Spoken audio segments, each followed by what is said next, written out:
Mutual funds आपने कहा, तो म्यूचुअल फंड्स में इन्वेस्ट करने के लिए किन किन चीज़ों का ध्यान रखना चाहिए किसी भी इन्वेस्टर को? देखिए, म्यूचुअल फंड्स में जब आप इन्वेस्ट करते हैं तो सबसे पहले अपना गोल तय कीजिए ओके। कि मुझे कितने साल में किस पर्पस के लिए कितना पैसा चाहिए। ठीक है। Write down these 3 things. मुझे 5 साल में गाड़ी चाहिए, 5 साल गाड़ी चाहिए, 10 लाख रुपए चाहिए। ठीक है। ये आपका गोल हो गया। ओके। अब 5 साल के दौरान आपको निवेश करना है। अब 5 साल ना बहुत लंबा अवधि नहीं होती, तो इसमें क्या आप ज़्यादा रिस्क नहीं ले सकते। अब आप स्मॉल कैप मिड कैप ले लेते तो अभी तो मैं सारे 25% डाउन है, तो अब आप स्ट्रेस में आ जाओगे क्योंकि अब आपका गोल पूरा कैसे होगा अगर मार्केट 2 साल वापस नहीं आई। तो 5 साल का होराइजन छोटा होता है, तो इसमें आप purely small cap mid cap पे इन्वेस्ट चाहिए। आप large cap index hybrid in सब पे रहिए। थोड़ा डालना है तो पूरे पैसे में से 10% आप मिड कैप स्मॉल कैप डाल सकते हैं, उससे ज़्यादा नहीं। बाकी आप रहिए लार्ज कैप और हाइब्रिड में। ठीक है। अब आपका गोल बड़ा हो गया, आपने बोला 10 साल बाद मेरे को घर चाहिए, तो 10 साल बाद अगर घर चाहिए, 10 साल बाद घर चाहिए और उसके लिए मुझे 50 लाख रुपए चाहिए, तो उसके लिए आप थोड़ा रिस्क ज्यादा ले सकते हो। आप मिड कैप स्मॉल कैप भी जोड़ सकते हो। आपको 20 साल बाद फाइनेंशियली इंडिपेंडेंट होना है, तो आप और ज्यादा पैसा स्मॉल कैप और मिड कैप में डाल सकते हो क्योंकि वो लॉन्ग टर्म में एक अच्छा रिटर्न आपको देते हैं as compared to large cap. Simple goal, duration, amount, यहां से शुरुआत कीजिए। लोग क्या करते हैं सर, लोग पहला क्वेश्चन मुझसे फोन करके पता है क्या पूछेंगे, सर कौन सा म्यूचुअल फंड खरीदूं। That's not the right question. The right question is क्यों खरीदूं, क्या पर्पस है। अगर तुम्हारा पर्पस डिफाइंड है तो उस हिसाब से म्यूचुअल फंड खरीदेंगे। तो फिर तुम रिटर्न्स की चिंता मत करो क्योंकि तुम्हें पता है जब छोटी ड्यूरेशन होगी तुम्हें अच्छे रिटर्न्स नहीं बनेंगे, तो उसमें तुम सेफ एसेट्स में जाओ। जब लंबी ड्यूरेशन होगी तो तुम्हें रिटर्न्स अच्छे बनेंगे तो तुम्हें रिस्की एसेट्स में जाओ। So this is how you compose your portfolio. और यही मिस्टेक लोग करते हैं। लोग क्या करते हैं, उनको 3 साल में जो गोल अचीव करना है उसके लिए स्मॉल कैप में पैसा डालते हैं। उनको लगता है जल्दी जल्दी पैसे बन जाएंगे और फिर ये और जो हाल मार्केट हुआ में अभी डिप स्मॉल आ कैप गया। 22% नीचे चले गए। यस। तो हमारा जो स्मॉल कैप का रूल है वो है कि 10 साल का ग्रोथ अगर होराइजन होगा तो स्मॉल कैप जुड़ेगा आपके पोर्टफोलियो में, नहीं तो जुड़ेगा ही नहीं। और फिर डिप्स में भी एंटर करते रहो जब भी कोई डिप आए, जब जैसे अब उसके डिप लिए आई हुई देखिए, है। उसके लिए आप एक अपॉर्चुनिटी कैपिटल अलग रखें। Right right. वो अपॉर्चुनिटी कैपिटल है। एसआईपीस चलने दो अपनी यस, वो मंथली। चल देते। एक आपने अपॉर्चुनिटी कैपिटल बना लिया कि मैंने 10 लाख रुपए का अपॉर्चुनिटी कैपिटल बनाया, मार्केट 20% गिर गई है, मैं जरा 2 लाख रुपए का इंडेक्स खरीद लूं। हो सकता है मार्केट 10% और गिर जाए, नो प्रॉब्लम, मैं 2 लाख का और इंडेक्स खरीद लूंगा। इंडेक्स नहीं कहा जाना है, या वो कहते हैं ना इंसान और मार्केट्स ऊपर ही जाएंगी। बिल्कुल। अभी मैं आपकी एक वीडियो देख रहा था, उसमें शायद आपने ये कहा था कि जो एस आई पीज़ हैं वो मेच्योरिटी तक काफ़ी देर तक लोग कंटिन्यू नहीं करते। नहीं पता कितने परसेंट लोग, हाई परसेंटेज थी कि वो बीच में ही छोड़ देते हैं। अब मार्केट नीचे आई हुई है तो लोग एस आई पीज़ बंद कर रहे हैं, बिल्कुल कम कर कर रहे हैं, जबकि इसके बिल्कुल उलट होना चाहिए। बिल्कुल बिल्कुल। तो यही तो करते हैं कि महंगा स्टॉक हो जाए खरीद लेते हैं, नीचे जाके आम इन्वेस्टर्स तो फिर कहते हैं यार जो मैं शेयर खरीदता हूँ वो नीचे जाता है, जो बेचता हूँ वो ऊपर जाता है। उन ये कहते हैं यही मनी साइकोलॉजी है। यस, यही मनी साइकोलॉजी है एग्जैक्टली। क्योंकि अब क्या होगा ना, 5 साल बाद कुछ लोग, हम जैसे लोग आके बोलेंगे कि अगर आपने 2025 में ये म्यूचुअल फंड खरीदा होता तो आज आपका रिटर्न इतना होता। यस। तो आपको सुन के तो बहुत अच्छा लगेगा कि हाँ हाँ यार अगला क्रैश होगा तो मैं खरीदूंगा, पर क्यों नहीं खरीद रहे करते भाई। नहीं है। जब 2008 था सर, हमने तब भी खरीदा। 2020 में मैंने जम के खरीदा तो उसका बेनिफिट लिया मैंने। अब जो चीज मैंने 2016 से चालू करी, 2020 तक आई, वो नीचे गिर गई, मैं फिर भी लगा रहा। मेरा वो यूनिट मैंने 50 रुपए से लेना चालू किया 2016 में, वो बड़ा बड़ा बड़ा बड़ा 2020 फरवरी तक उसने मेरे को 0 रिटर्न्स दिए, 0, 3.5 साल तक 0 रिटर्न्स दिए। फिर वो 25% क्रैश कर गया। अब आप सोचो कितने लोग टिक पाएंगे इसके बाद। हम टिके रहे। वो यूनिट आज हमारी एवरेज बाइंग 77 रुपीज की है, वो चला गया था 225, अभी चल रहा है 185। तो भी तो मेरे से महंगा ही है, मैंने जितने से खरीदा उतने से महंगा ही है। और ये तो मौका आ गया, 40 रुपए जो टूटा है अब मैं 185 में खरीद रहा हूं, वापस 225 चला जाएगा। आज नहीं जाएगा, 1 साल बाद जाएगा, 2 साल बाद जाएगा, जाएगा तो सही, तो मेरी एवरेज और ठीक हो जाएगी। तो मैं सर, मेरे से ना शॉर्ट टर्म सोचा ही नहीं जाता। अभी अभी मेरी टीम मेरे साथ बैठती है, मैं बोलता हूँ भाई यार 1 साल में अपने 6 लाख के आसपास हो गए यूट्यूब पे, यानी अगर अपन 5 साल काम करेंगे तो अपने 2-2.5-3 मिलियन हो जाएंगे। बोलते सर आप इतना लंबा कैसे सोचते हो, मतलब ऑप्शन क्या है। मैं शॉर्ट टर्म, देखिए बिल गेट्स कहते हैं कि you over estimate what you can do in 1 year and you grossly under estimate what you can do in 10 years. आप 10 साल में क्या कर सकते हो आप सोच ही नहीं सकते। सर 10 साल में एक व्यक्ति अगर अच्छे से अपने आप पे मेहनत करे ना, उसकी 25,000 की तनख्वाह, साल की, महीने की 25,000 की तनख्वाह, वो आराम से साल महीने की करीबन 4-5 लाख रुपए लेके जा सकता है, 20 गुना बढ़ा सकता है। ये ताकत है 10 साल की। 3,650 दिन होते हैं 10 साल में। तो बहुत सिंपल है, लॉन्ग टर्म सोचिए, ऐसे ब्लिप्स आते हैं उससे मत डरिए, इनको अपॉर्चुनिटी की तरह यूज करिए अगर आपके पास अपॉर्चुनिटी कैपिटल है तो।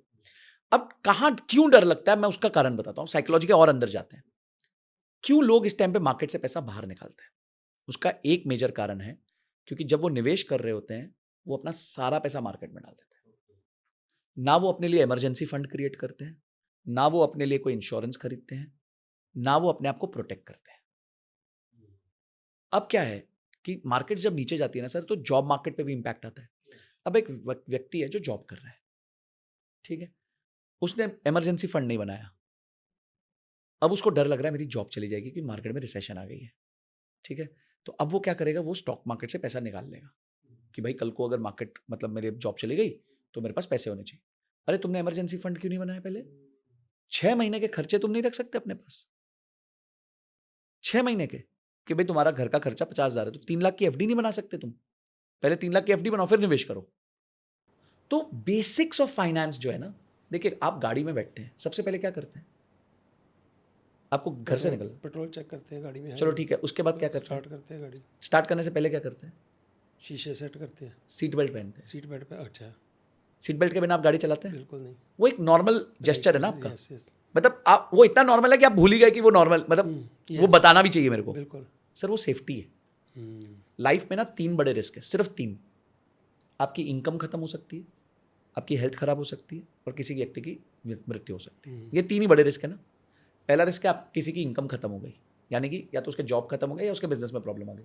इसके लिए आपके पास होना चाहिए इमरजेंसी फंड। 6 महीना, 12 महीना, 18 महीना बिल्ड करो। ठीक है, आज नहीं होगा, पहले दिन नहीं होगा, धीरे धीरे बिल्ड करो। बिल्कुल। ठीक है, तो आपके ऊपर सबसे पहले आपका पहला रिस्क था, उसकी सीट बेल्ट आपने पहन ली। जी, क्या? Emergency fund. बिल्कुल। अब दूसरा रिस्क क्या है? किसी की हेल्थ खराब हो जाए तो हेल्थ इंश्योरेंस ले लो, इंश्योरेंस ले लो, ठीक है। 10 लाख रुपए की लो, अच्छी इंश्योरेंस लो, राइट। दे दो प्रीमियम, कोई प्रॉब्लम नहीं है। और तीसरा है किसी व्यक्ति की डेथ हो सकती है। अब डेथ में उसको नुकसान नहीं होता, उसका तो चलो जो हो गया हो गया, पीछे वालों को नुकसान होता है। तो पीछे वालों पे क्या लायबिलिटी है? अगर फैमिली है तो उनको कितने साल इनकम देनी है? क्या मेरी इनकम इतनी, मतलब इतने पैसे छोड़ के जा रहा हूँ, नहीं छोड़ के जा रहा हूँ तो जितना कमी है, बच्चों की पढ़ाई करवानी है, बच्चों की शादी करानी है। आपको लगा जी मेरे को 2 करोड़ रुपए अगर मेरे जाने के बाद मेरे को कुछ अकस्मात हो जाए तो मेरे परिवार को 2 करोड़ रुपए चाहिए, उससे वो अगले 20 साल निकाल लेंगे। तो आप 2 करोड़ की इंश्योरेंस कर लो, टर्म इंश्योरेंस करो, बस। बहुत सो बढ़िया। तो आपने क्या किया? तीनों सीट बेल्ट पहन ली। अब आपको किस बात का स्ट्रेस है? अब आप निवेश करो राइट। अपने गोल्स के हिसाब से। आपने गाड़ी खरीदनी है, घर खरीदना है, आपको रिटायरमेंट चाहिए, आपको फॉरेन घूमने जाना है, आपको ज्वेलरी चाहिए, आपको क्या चाहिए, invest, keep on investing, that's it. क्यों? अब आपकी सीट बेल्ट सेट है ना। यस, कल को व्यवसाय जॉब चला गया तो जॉब 6 महीने तो नहीं जाता ना, राइट। 1 महीना जाएगा, 2 महीना जाएगा, आप ढूंढोगे ना। आपको तसल्ली है कि 6 महीने का 6 महीने का अपने पास है हम्म। रनवे। अब एक बड़ा जहाज उतरता है तो उसको बड़ा रनवे चाहिए होता है, Right. छोटा जहाज उतरता है उसको छोटा रनवे चाहिए होता है। अब अगर आप यंग है तो 6 महीना रख लीजिए, आपकी शादी हो चुकी है 12 महीना रख लीजिए। राइट। तो बहुत सिंपल है सर, पर लोगों को करना नहीं है। जब निवेश का टाइम आता है तो वो घर के गहने बेच के निवेश करते हैं। राइट। अरे क्यों क्यों कर रहे हो भाई? क्या क्या मतलब इतनी आफत क्या आ गई है? और उसके बाद जब मार्केट गिरती है तो नहीं, निकाल लो निकाल लो निकाल लो निकाल लो। इसलिए market is a place to transfer the wealth from the impatient to the patient, बस।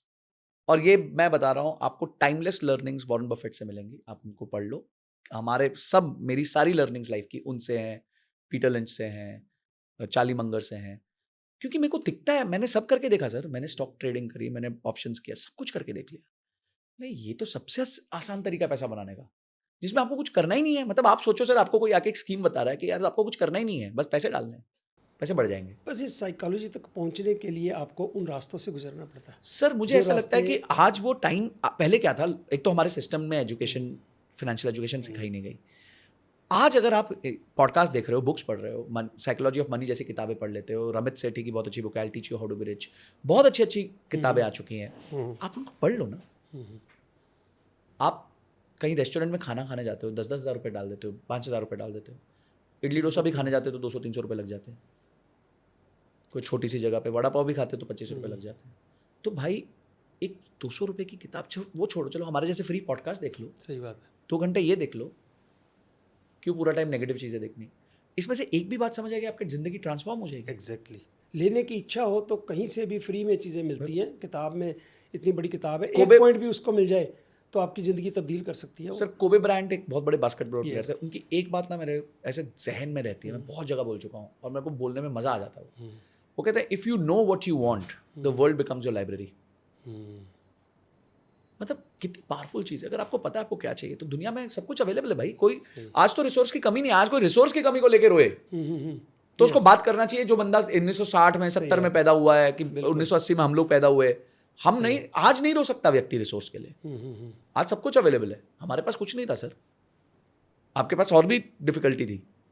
तो हर जनरेशन ने अगली जनरेशन के लिए काम आसान किया है। अब उसके बाद भी अगर आप क्रिप करोगे तो ठीक है, चॉइस आपकी। बिल्कुल। एक बहुत इंपॉर्टेंट बात आपने कही कि इमरजेंसी फंड क्रिएट करना चाहिए। वो आपको रोकेगा जब मार्केट नीचे गई हुई है तो आप बेचने से बच जाओगे अपने स्टॉक्स, जो बेच के आप घर का खर्चा चलाने के लिए मजबूर, फिर बाद में पछताओगे कि अभी यार इतनी नीची मार्केट गई तो हमने बेच दिए। तो वो वक्त होता है ख़रीदने का। हालांकि माहौल वहाँ ऐसा होता है उस टाइम के, जब नीचे मार्केट जाती है, ह्यूमन साइकोलॉजी है, नीचे जाती है मार्केट तो लोग बेचने पे आते हैं, ऊपर जाती है तो खरीदते हैं घर के गहने बेच के भी, जबकि होना चाहिए उलट। छोटा सा मैं एग्जांपल दे के इस बात को कहूँगा, मेरी ज़िंदगी तब्दील हुई एक 2008 में जो क्राइसिस आया, हमारे हाउसिंग प्राइसेस जो है ना बहुत नीचे गिरे अमेरिका में। तो जो घर 4.5 लाख का था 2009-2010 तक गिरते गए 1,35,000 का आ गया, $4.5 लाख वाला घर, ठीक है, 5 लाख वाला भी घर, 1,34 1,35। तो मैंने एक 70%। हाँ जी, तो मैंने एक घर अपना जो अपना पहले वाला घर 2008 में ख़रीदा मैंने, फर्स्ट घर अपना रेजिडेंशियल जो प्राइमरी रेजिडेंस है। तो मैं जब बात करता था कि अब 6 महीने के बाद मैंने कहा यार इतना सा 1,35 का घर मिल रहा था जो 5 लाख का, उसकी लास्ट सेल 5 लाख में हुई। मैं कहा $5 लाख वाली चीज़ मेरे को मिल रही है 1,35 में, और उसकी इंस्टॉलमेंट जो है बन रही है मेरी 20% डाउन देने के बाद $500 कुछ, उसका $1,300 रेंट के लिए तैयार बैठे हैं लोग। मैं ख़रीदने लगा तो मेरा एक जेम्स एक आदमी था, लड़का मेरे साथ काम करता था, वो कहता रियल एस्टेट में काम करता है वो कहता are you sure you buying, people are selling, you are buying this. मेरे को लगा यार कैसी साइकोलॉजी है। मैं क्या अब कब खरीदोगे आप? जीरो हो जाएगा। हाँ, कहता अभी it's not time to buy. मैं क्या ऐसा है जेम्स, मेरे को याद है टेबल पे बैठे हुए मैंने उसे कहा जब तुम खरीदोगे ना तब मैं ये वाला घर बेचूंगा आपको। तो लो जी 2-3-4 साल मैंने 4 घर खरीद मारे उसी तरह 2009-10 में। वो मेरे घर 3-3.5 में मैं निकल गया, अब वो 5.5 के अब दोबारा। लेकिन मैंने फिर जेम्स को उसी को कुछ सालों के बाद, मेरा कोलीग था, इकट्ठे काम करते थे, मैंने कहा James I am selling this home for 300,000, you remember, you said कि 1,35 में जब मैं खरीदा था आप कह रहे थे खरीदने का गलत टाइम है, तो मैंने तब कहा था आपको कि मैं बेचूंगा। अब लोग सारे खरीद रहे हैं क्योंकि ऊपर जा रहे हैं, तो 3-3.5 लाख में मैं बेच के निकल गया। और जो 1,35 का ख़रीदा था 1,40,000 मैंने उसका किराया लिया, 2016 को लगभग बेचा मैंने उसको जाके, 1,40,000 किराया लिया उसका मैंने, और उस घर को 3 लाख में बेचा, प्रॉपर्टी फ्री कर दी आपने। तो आप सोचो कि कितना डिप जो होते हैं ये अपॉर्चुनिटीज़ होती हैं, बहुत बड़ी ब्लू चिप स्टॉक्स इन पर्टिकुलर, जब वो गिर जाएं आप स्टडी करो उनके फंडामेंटल्स देखो, जब मार्केट बाउंस बैक करेगी तो वापस जाएंगे। एक्चुअली सर लोगों को ना रिटर्न चाहिए ओवरनाइट। राइट। अगर आप देखिए मैं आपको बताता हूँ, एक रिलायंस जैसा स्टॉक अभी उनका जो बोनस एडजस्टेड कोविड में 350-400 रुपये हो गया था, आज वो 1600 होके आया, अभी 1200। सर 5 साल में 3 गुना हो गया, 26% साल का रिटर्न होता है। कम है क्या? कम है क्या? बहुत अच्छा है। और अगर आप होल्ड करते हो और ये 10 साल में आज से 2 ही गुना होता है, ज्यादा नहीं होता, सिर्फ 2 ही गुना होता है अगले 5 साल में, तो भी भाई आपका कितना हो गया? आपका तो 6 गुना हो गया ना, यानी 10 साल में 18% का CAGR। मतलब लोग ना, एक्चुअली लोगों का प्रॉब्लम ये, उनको वो ना, मैं इस मेंटालिटी को 2 तरीके से देखता हूँ। एक होता है चूहा मेंटालिटी, एक होता है शेर मेंटालिटी। चूहा को क्या करना है, रोज जाना है, थोड़ा कुतर के आ जाना है, थोड़ा कुतर के आना है, ठीक है, दिहाड़ी मजदूरी जैसे हम कहते हैं ना, कि रोज गए थोड़ा थोड़ा लेके आ गए, और एक दिन वो ट्रैप हो जाता है, ठीक है, और जब वो ट्रैप होता है उसकी सारी कमाई चली जाती है, मतलब देन ही इज गॉन। पर एक शेर जो होता है ना, वो एक बार शिकार करता है और वो शिकार करके आराम से खाता है। तो एज एन इन्वेस्टर आपकी मेंटालिटी चूहे वाली है कि शेर वाली, ये आपको तय करना है। बहुत गहरी बात है, बिल्कुल सही बात है।